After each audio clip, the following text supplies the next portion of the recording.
बड़ी खबर आ रही है। युद्ध विराम के बीच ईरानी मीडिया के हवाले से बड़ी खबर है। तेहरान में धमाके की आवाज सुनाई दी है। ईरानी राडार सिस्टम पर हमले का दावा किया गया है। ईरान के बाबुलसर पर इजराइल ने हमला किया है। इजराइल को लेकर राष्ट्रपति ट्रंप अपनी नाराजगी जता चुके हैं और अब भी आपको बताते चले कि इजराइल मानने के लिए तैयार नहीं है। उसकी ओर से लगातार एक के बाद एक हमले किए जा रहे हैं। ईरान के बाबुलसर पर इजराइल का बड़ा हमला हुआ है। ईरानी मीडिया के हवाले से यह बड़ी खबर आई है। एक तरफ युद्ध विराम हो गया, कई घंटे बीत चुके हैं, लेकिन उसके बावजूद तेहरान में धमाके की आवाज सुनाई दी, लेकिन उसके बावजूद सीज फायर के बाद भी इजराइल की ओर से हमले किए जा रहे हैं और ईरान भी पलटवार कर रहा है। यह भी देश कम नहीं है। इजराइल हमला कर रहा है, ईरान भी पलटवार कर रहा है। राष्ट्रपति ट्रंप बोल रहे हैं इजराइल से ज्यादा नाराज हूं, लेकिन ईरान भी युद्ध विराम का उल्लंघन कर रहा है। सीधे मेजर जनरल अश्विनी सिबाल जी आपके पास आते हुए, अब ये जो परिस्थिति बनी हुई है, क्योंकि राष्ट्रपति ट्रंप का पहले ही बयान सामने आ गया है, वो बार बार अपील कर रहे हैं कि युद्ध विराम जो हुआ है उसका सम्मान करिए दोनों ही मुल्क, लेकिन ऐसा हो नहीं रहा है। वहीं दूसरी तरफ ईरान और इजराइल के संदर्भ में जो चर्चा हम कर रहे थे और शंकर प्रसाद जी ने जहां पर अपनी बातें खत्म की हैं, देखिए सत्ता परिवर्तन इतना आसान नहीं रहने वाला, लेकिन ये जो युद्ध विराम हो रहा है ऐसा लग रहा है कि इसको भी मानने को दोनों तैयार नहीं है। रह रहकर एक दूसरे पर हमले तो जारी हैं। हाँ देखो, बिल्कुल ठीक बोला चित्रा। मुझे लगता है कि इजराइल को समझना चाहिए अमेरिका इस लड़ाई में नहीं आना चाहता था। अमेरिका इजराइल के कारण आया क्योंकि जो फोर्दो के अंदर न्यूक्लियर फैसिलिटी थी उसको इजराइल बर्बाद नहीं कर सकता था। उसके लिए GBU-57 बॉम्बर का ही इस्तेमाल करना था। ये अभी का वीडियो भी हम दिखा रहे हैं। तेहरान में जो 2 धमाकों की आवाज सुनी गई है उसका वीडियो भी हम दिखा रहे हैं। ईरान के बाबुलसर पर हमला हुआ है, वीडियो हम दिखाते रहेंगे। अपनी बात मेजर जनरल अश्विनी सिबाल जी आप आगे बढ़ाएं प्लीज। हाँ, तो मैं कहता हूं B-2 बॉम्बर्स से ही GBU-57 बॉम्ब डाले जा सकते हैं, इसलिए पर फोर्स अमेरिका इस युद्ध के अंदर आया। तो अभी इजराइल को भी समझना चाहिए, जब बातचीत हो चुकी है, जब कहीं ना कहीं एक प्रकार फेस सेविंग ईरान को दे दिया है और ईरान भी ये सीज फायर के लिए तैयार हुआ, तो मुझे लगता है बहुत बड़ी बेवकूफ़ी कर रहा है इजराइल अभी भी हमले करके, क्योंकि इजराइल को समझना चाहिए वर्ल्ड की शांति यहीं पर बरकरार है। मुझे लगता है कि कई बार क्या होता है, जब सीज फायर होता है भारत और पाकिस्तान के बीच में भी 4-5 घंटे तक या 6 घंटे तक एक दूसरे पे हम भी फायर करते रहते और एक दूसरे को ब्लेम करें। मैं एक आगे बात करना चाहूंगा चित्रा, जो बार बार बात आ रही है कि जब इजराइल के पास न्यूक्लियर हथियार हो सकता है तो ईरान के पास क्यों नहीं न्यूक्लियर हथियार हो सकता। उसकी 2-3 वजह हैं, 1-2 वजह तो बता दी हैं कि भी एक तो कि ये ईरान की स्टेटेड पॉलिसी है कि इजराइल को वो नहीं जिंदा रखना चाहते, उसके एग्जिस्टेंस का सवाल है। Death to Israel, death to America.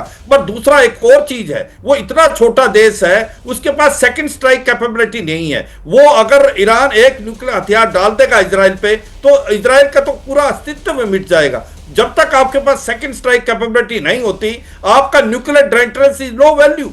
अगर पाकिस्तान भारत पे हमला कर न्यूक्लियर हथियार डालता है तो उसको पता है भारत उसके ऊपर पलटवार करेगा, उसका एक नामो निशान मिटा देगा। तो ये इजराइल की प्रॉब्लम है, इसलिए इजराइल कभी भी ईरान को न्यूक्लियर हथियार नहीं बनाने देगा, चाहे अभी भी, और वो 2-3 साल पीछे हो गया, ईरान दोबारा कोशिश करेगा, इजराइल उसको नहीं बनाने देगा।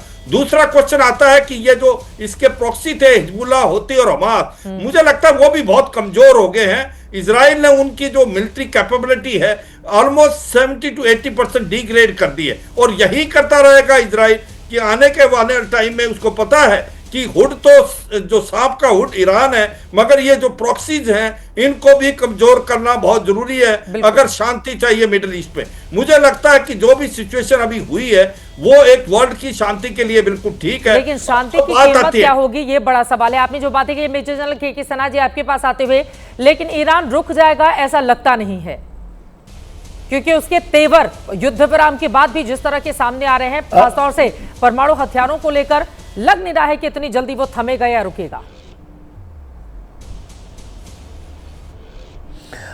देखिए चित्रा, मेरा ये मानना है कि इजराइल को रुकना भी नहीं चाहिए।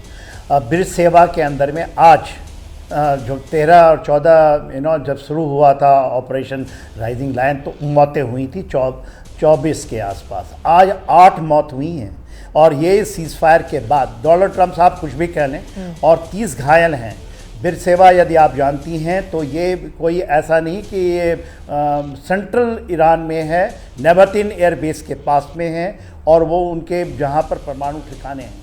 ये कहना हम यहाँ से बैठ करके उसको बताएं जो इजराइल लड़ रहा है अकेला, और ये कहना कि अमेरिका कूद पड़ा उसके बचाने के लिए, ये झूठी आकलन मैं मानता हूँ, करेक्ट आकलन नहीं है। अमेरिका अपने लिए अपने तरीके से इसलिए घुसा है, इसके ईरान के कहने से नहीं आ गया कि हम आपको बर्बाद नहीं कर सकते। हाँ, वो चाहता था कि इजराइल ख़त्म कर दे, उसके पास कैपेबिलिटी है, केवल फर्दों में उड़ाने के लिए वो नहीं आया है, उसने अपने अस्तित्व को भी बचाया है मिडिल ईस्ट के अंदर में, मेरा ये आकलन कहता है।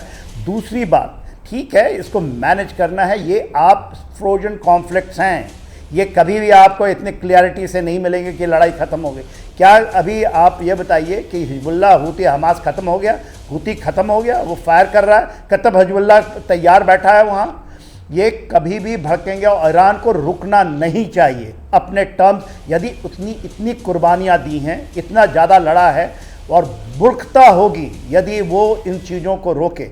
मैं नहीं कहता कि आप नहीं मानेंगे, दीपक बोहरा साहब ने कुछ दिखाया था इसको।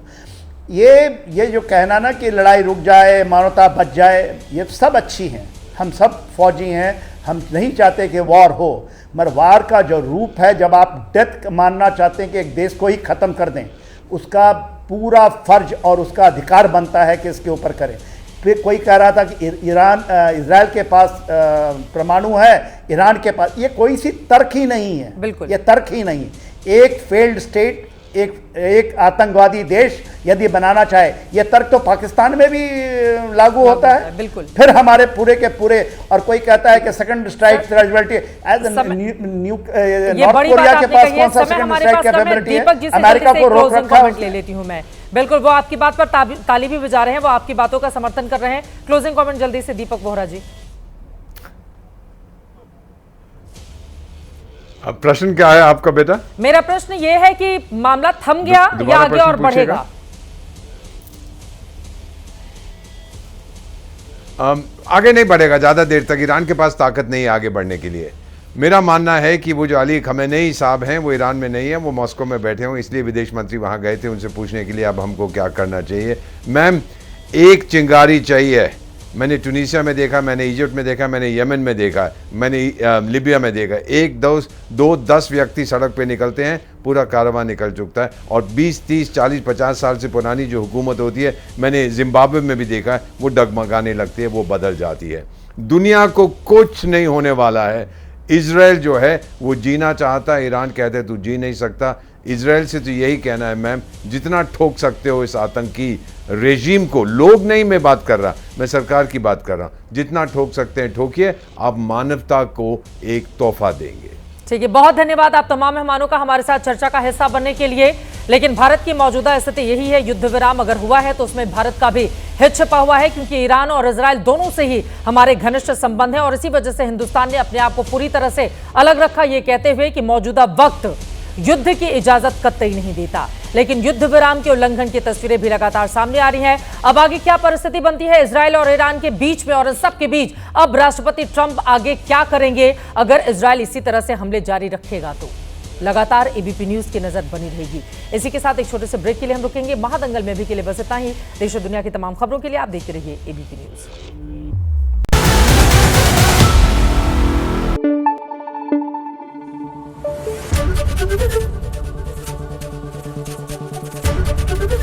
एबीपी न्यूज आपको रखे आगे।